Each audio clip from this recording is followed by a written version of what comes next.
Okay, this should work.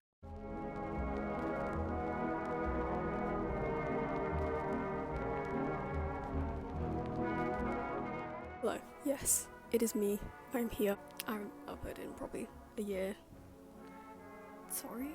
The video I posted seemed really dramatic. It was going to be more of a dramatic change than this is, but as I said that, I'll just post whatever I want here. And I don't have much time because I have to be somewhere soon. I haven't done my hair, but it doesn't matter. People like messy head boys nowadays for some reason. Anyways, I go through a load of just deep dives into certain things. Deep dive everything about that thing, and then not watch it for like 3 months, and then deep dive about it again, catch up on what I've missed, unless really deep into it, and then I end up spending all my money on the thing. So recently it's been analog horror.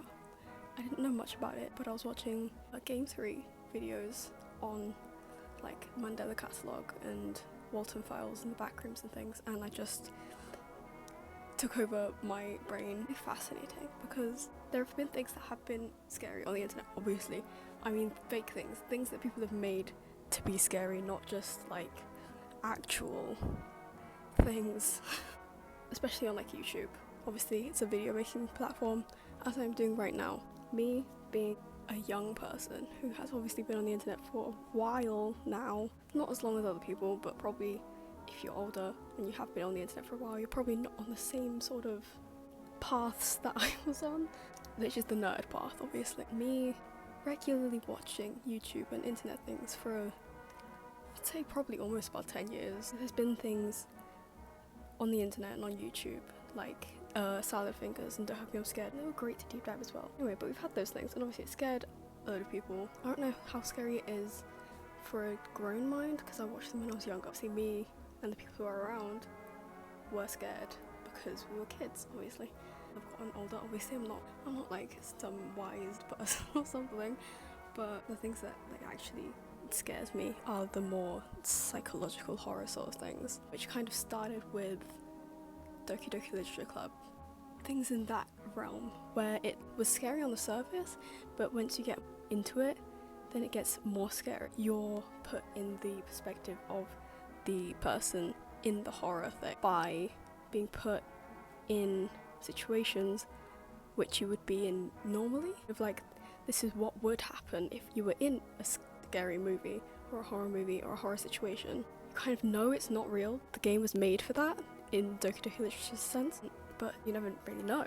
That's kind of where the fear comes in. The people who are playing these games are people who regularly play games, so they are familiar with being put in these situations of normally just being a player and non-sentient characters. The Doki Literature Club scared people because messing around with the game files and things like that aren't something that you're usually used to. So a game character having access to it is more of a scary thing, and then that translates into what if the entire computer is actually Monica? Whereas if you're watching a movie of someone whose computer is getting hacked by it, you're not part of that, are you? And with the analog horror, if you haven't seen analog horror, I'm not going to really explain it because I'm not good at explaining things. It's just me ranting about the internet and internet horror stuff. It's similar to the aspect of in Doki Literature Club. When you're playing a game, the objective is to play the game in Doki Literature Club sense because it was a visual novel, so you interact with the characters and then usually you're done. They change that to make you yourself and what you're actually seeing in your real world, as in your computer, and things outside of the game screen, part of the game, which is similar to what analog horror does, where it puts you in the perspective of watching these found footage tapes or like news reports or something. So that's the start of why I think it affects people as much. And for me, with things like Mandela Catalogue or something, it would keep me up at night thinking like, what if everyone are alternates? How would you even know that they aren't? This perspective is for you. So it being categorized into like these found footage secret tapes made for certain people sort of thing has that element of what if it is for you? Like that is an actual possibility. So that's kind of the surface level. These videos have like themes, lots of them have themes which we are familiar with in real life, and lots of them are based around things that do have a lot of secrets. So with Backrooms, I'm talking about the series on YouTube about the Backrooms, not the original bit, just the analog horror bit. The government hiding secrets from you about this whole new kind of dimension and that they're exploring and making experiments on. I don't know if it is to do with the government, I haven't caught up. That's what it's seeming like, or it's just science kind of messing up.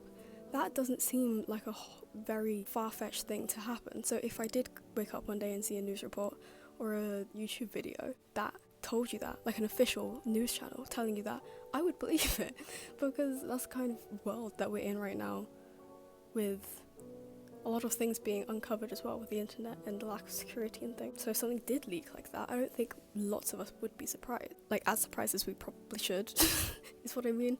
As surprised as if you told someone 100 years ago that there was a different dimension that the government was hiding from you.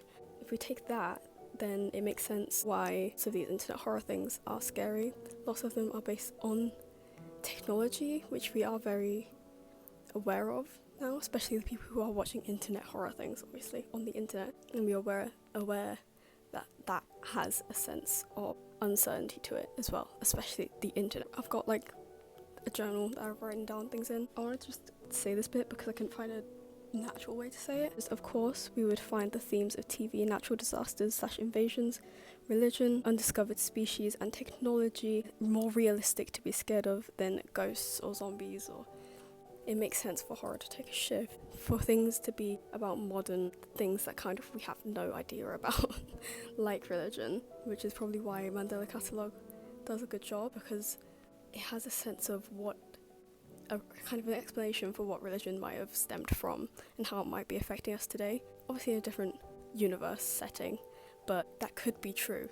I know there is a sense of religious stuff sometimes with cults or of sacrificing for religious reasons or whatever, but taking that horror aspect of it would be much less realistic to think about than modern religion.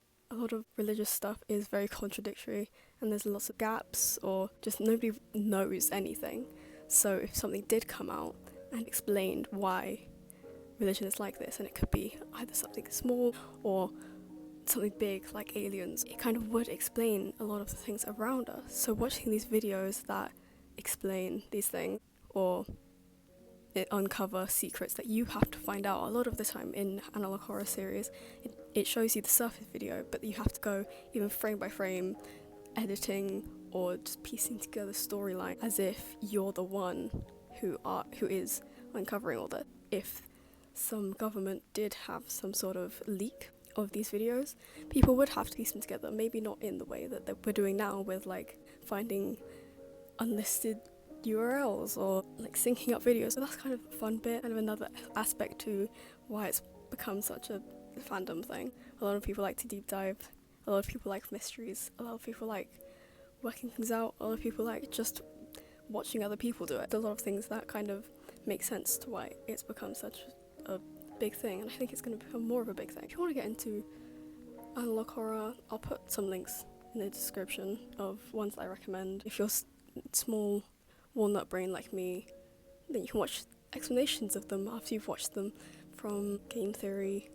You can watch, if you're easily scared, you can watch them with him. Walton Files, Backrooms, and I think Mandela Catalogue. He has like full watch-throughs of all the videos, which make them less scary. And there's other channels that do it as well, like Wendigoon, and I don't know, just a load of others. So yeah, I think that's it. I think that's all I wanted to say. I don't know what the other content on this channel is going to be yet, but we'll see. I'll upload in 2025 or something. Cool. I have to go. Bye.